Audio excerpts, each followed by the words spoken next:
My mind gets agitated and overwhelmed because of my sensitivity.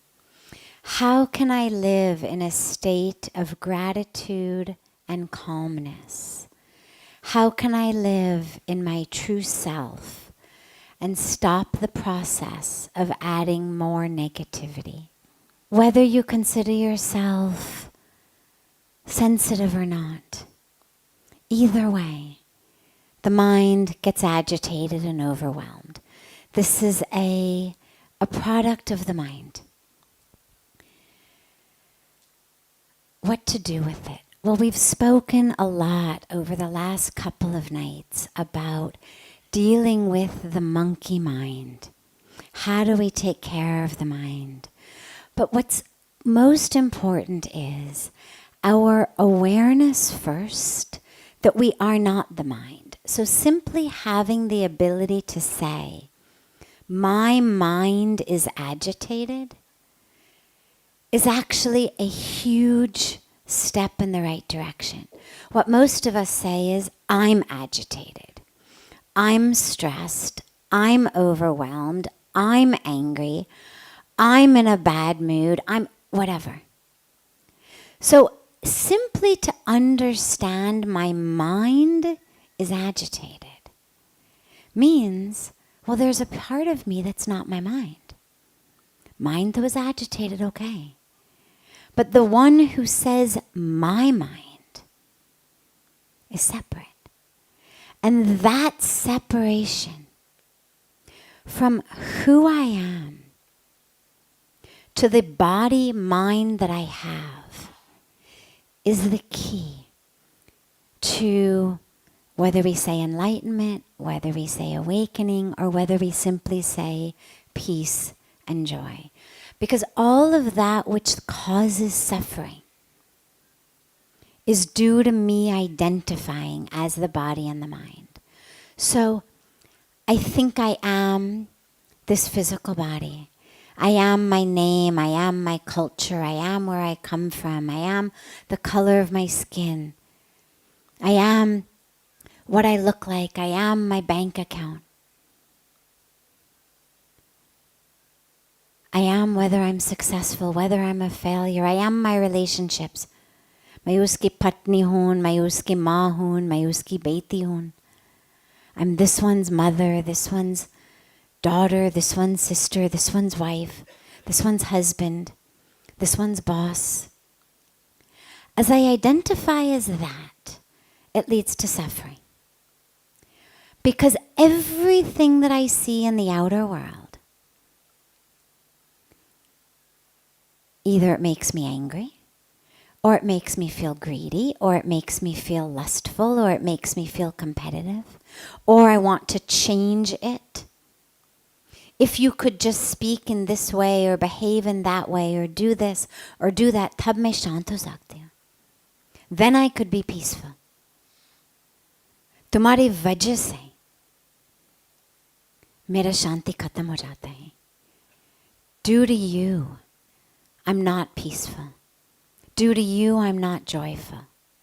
Well, that's all this false identification with the body. जैसे मैं चाहती हूँ, जो मैं चाहती हूँ, जिस तरह से मैं चाहती हूँ, जिससे मैं चाहती हूँ. All of what I want is due to this identification of the body and mind. I am my desires. I am my emotions. I am what's happened to me that has made me how I am. Well, though I'm just like that. I'm an anxious person. As the questioner asked, I'm a sensitive person. This is all the identification. You have to treat me in a certain way because I'm sensitive. Treat me in a certain way because I'm anxious. Treat me in a certain way because I'm depressed.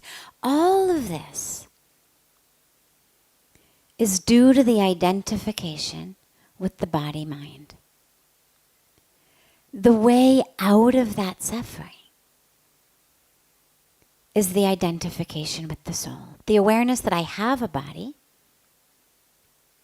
It's taller than some, shorter than some, fatter than some, thinner than some, fairer than some, darker than some, older than some, younger than some. Right? We could do this all day. Just like our cars.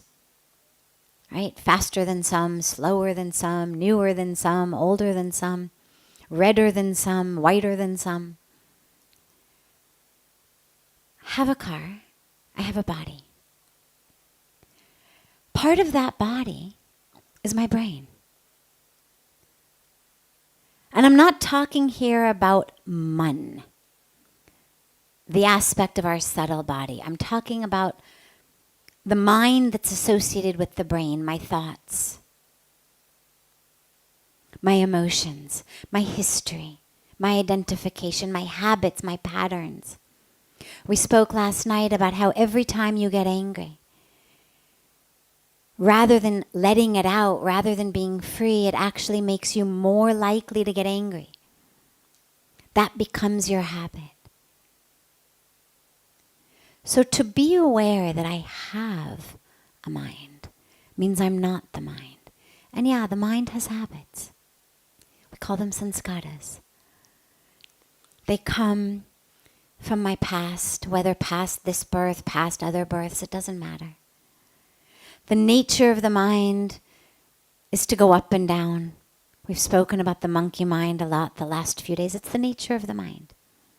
But when you understand I'm not the mind, then it doesn't cause that disturbance deep within the self. In the same way that you may go and you may sit at a piano to play. You want to play like Mozart or Beethoven, but hote nahi hai.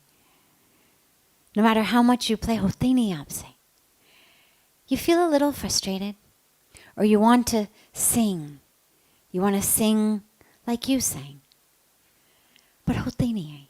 Okay, but I understand कि मेरे उंगलियां हैं, मेरे गला है. Not as good as some, better than some, not as good as some. Not exactly the way I want it to be. But it's not gonna make my sense of self be impacted and suffer. I'm not gonna lose myself because I can't play the piano the way I want to, or because I can't sing the way I want to. And in the same way, when I understand my mind, what I'm able to realize is, in the same way that in order to play the piano or sing or play basketball or do math excellently, I have to train myself. I have to spend time. I have to practice. And it's the same thing with the mind. It takes practice. Whatever we want in life from any part of our body takes practice, takes time. This is why we have spiritual practices. It's to get us to the place where we're able to not be the slave of the mind. Yes, the mind fluctuates. The practice of yoga calms the fluctuations of the mind, right? This is what the Yoga Sutras tell us. The practice of meditation, the practice of prayer connects us with the divine, takes us into a place that is much deeper than the shallow level fluctuations, allows me not to be the slave of my mind jumping around. So don't worry whether it's because you're sensitive or whether it's just because you're human. We get anxious, we get overwhelmed. The spiritual practice we do enables us to identify not as the anxiety, not as the overwhelm, not as the anger. Because where does anxiety or overwhelm come from? It comes from that identification. I want something.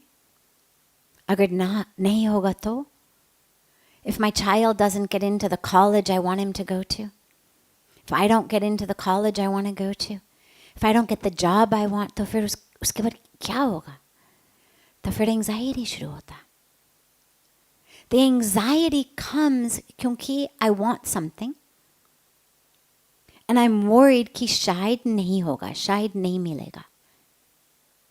That aspect of maybe it won't happen is what causes anxiety.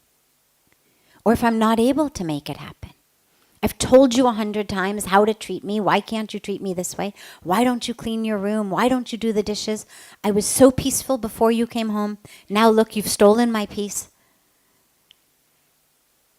Nobody has stolen our peace. We have thrown our peace in a trash can.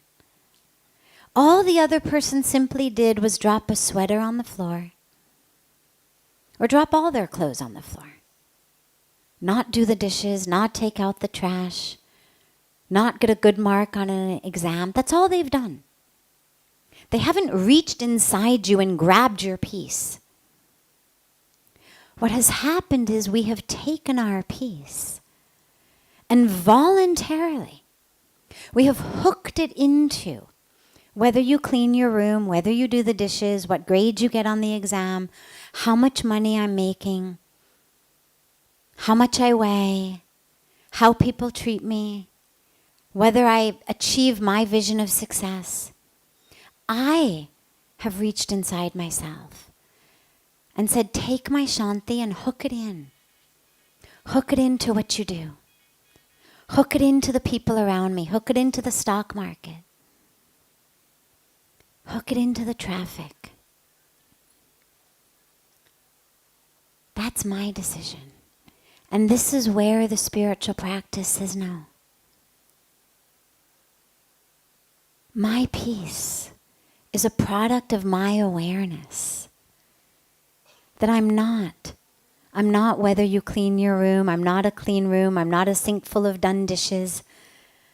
I'm not my child's education or my own education. I'm not the money in my bank account. So who I am doesn't have to go up and down with these things. Who I am is stable. Who I am is eternal. Who I am is consciousness. Divinity. And so simply being aware of my mind is a very important first step. And then when you know my mind, that's when the training begins. Okay, why do I get anxious? What is it I'm expecting of the world that my peace is worth throwing away when it doesn't happen?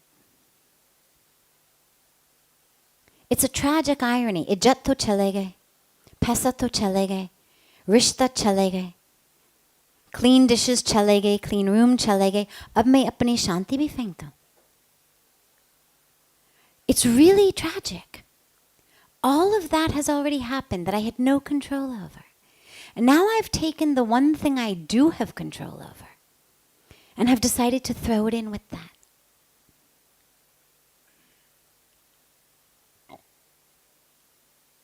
Our peace, our joy is something that needs to stay connected only to us. I share frequently the beautiful line from this amazing saint who used to live right across Ganga from us. And he said, success, said, I don't care how much money you make. Success, the only definition of success that matters is how you respond. How you respond to the inevitable times when the universe does not act the way you think it should. Success is how you respond when the universe does not act in the way you think it should. That was Pujya Swami Dayanandji Maharaj, who used to live here. And that's our vision of success. And if I hold that, then now my peace becomes paramount. Other people may be moving through their own karmic package in whatever way they do. Whether it's with anger, whether it's with greed, whether it's with cheating, whether it's with betrayal, whether it's with negativity. But my peace, my joy, my spiritual grounding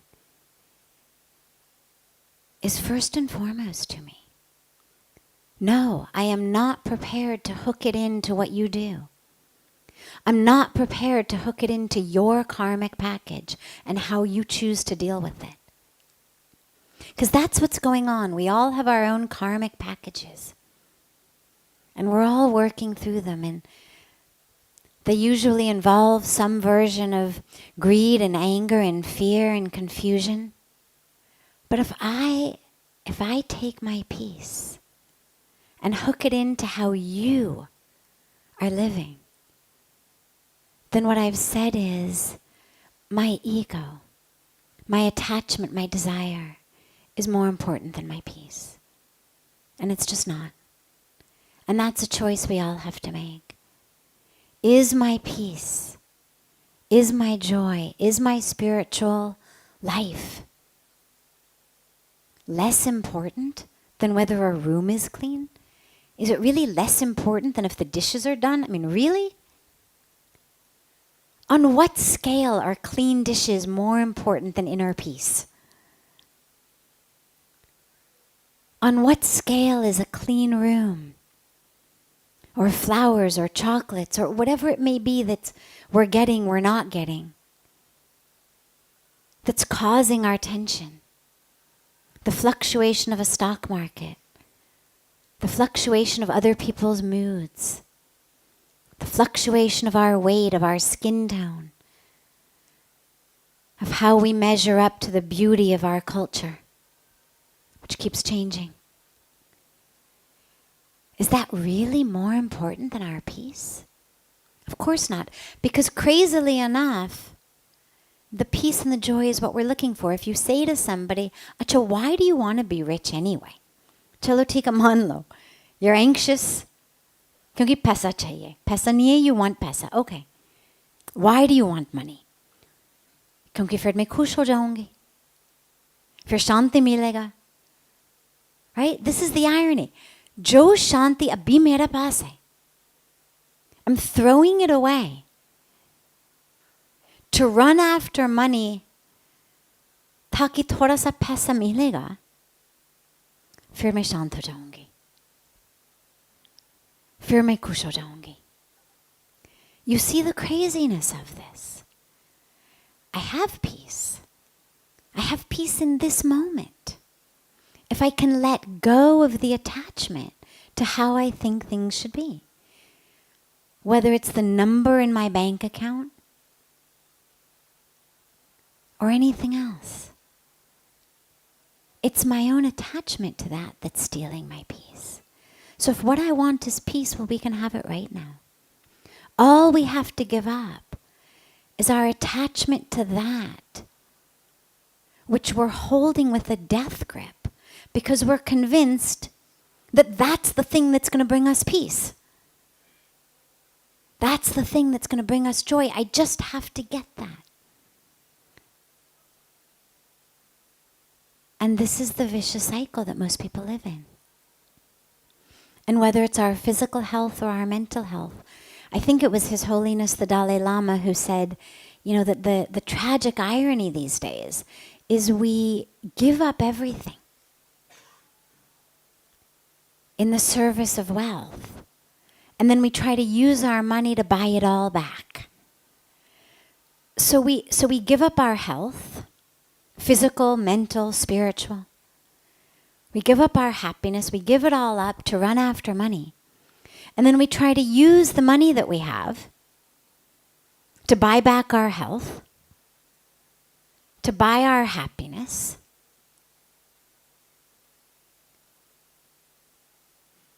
And that's the irony. So if we can just keep remembering, my mind means I'm not mind. Means I'm not a slave to it. Mind has got a pattern of chemical and electrical behavior going on. Okay. But me shantun. I am peaceful. And it's possible. It's absolutely possible. I say this to you both from experience, personal experience, from what I've seen, and from two of my most favorite, farthest out on the spectrum stories of this in terms of how you can be regardless of what's going on in your brain. And it's two versions of the exact same story, both of them true from what I know, which is Paramahansa Yogananda and Neem Karoli Baba. Two very, very, very renowned, divine, enlightened, spiritual masters of this tradition. Both of them had disciples from abroad who, although they lived decades apart, both of whom decided to give their guru LSD, which is a very, very, very powerful chemical, for those of you who don't know what it is. Very, very powerful chemical drug that people take. And it causes incredible hallucinations.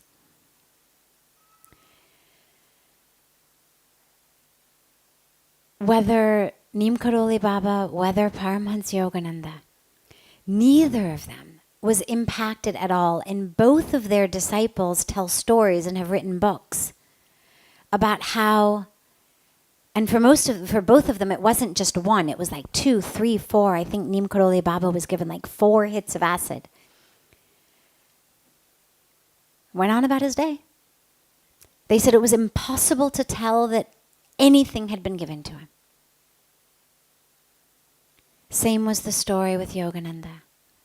And I share this only because we feel like the slaves of a brain that has,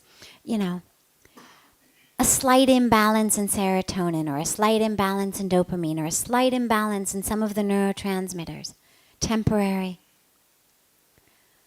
Our chemicals are not maybe exactly what we would like them to be. And so we say, oh, I'm depressed. I can't function. I'm anxious. I can't function. And not to minimize the chemical nature of illnesses, which is very real, but just to remind us of the power of the self over the brain.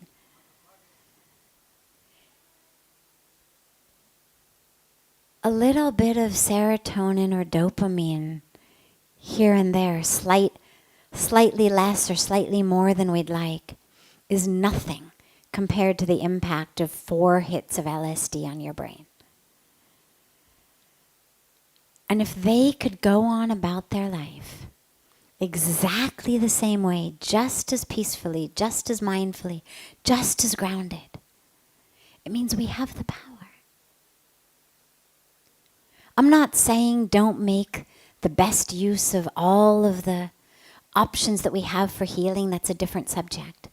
But just in terms of knowing who's in charge, me or my mind, me or my brain, and recognizing the farthest end of the spectrum potential of when you really recognize, it's just my brain. Okay, it's having some things happen to it, but I'm here. I'm grounded. I'm centered. I'm peaceful. I'm joyful. And if we all can move just a little bit in that direction, most of us don't get slipped 4 hits of LSD during, our day. If we can manage just the fluctuations of the normal brain waves, we can be the masters of our own peace, our own joy.